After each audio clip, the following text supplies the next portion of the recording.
Very important component of being in my class is the idea of peer review and peer assistance. I'm not going to force you to do this, but most of the time I'm going to kind of strongly encourage you to be a part of this. Whenever we do assignments, I want to be the kind of teacher that puts you in the teaching role as much as possible, which means I encourage students to actually pair up and help each other in the sense of sometimes you have a weaker student or a student that's struggling a little bit more, not because, it doesn't come natural to them perhaps, or they need some extra help. And if you have to rely on the teacher who's have to help another 20, 30 students, you may have to wait too long for that help. But there might be another student in the room who's already a master of the topic and is right there and could help you out.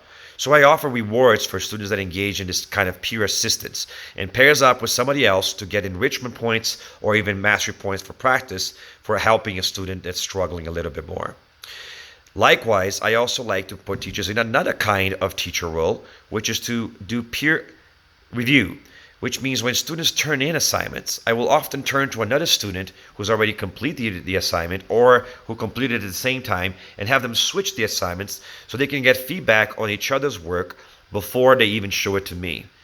So that way they get feedback twice, colleague feedback. And the cool thing is that this is actually how it works in science. Scientists teach each other things. Science help each other understand what they already discovered. And they also check each other's work and criticize and give constructive feedback so that their work can be better.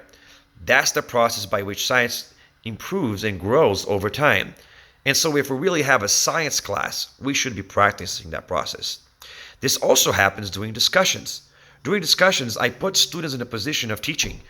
I have them explain things to each other and then review what the other person said, repeat that, and even check what other people said and say, well, are you sure about that? Ask questions, make the person think about it. So ideally, when I have classroom discussions, I want the kids to kind of run it. By the end of the year, if I did my job right, discussion happens without my help. I'm just sitting in the corner enjoying the show.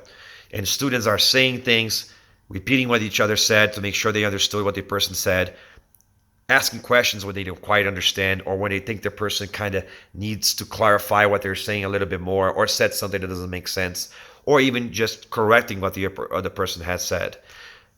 The more you guys are placed in a position of teachers, the more of a master you guys become, and the more you're really simulating what it means to be a scientist and thinking like one.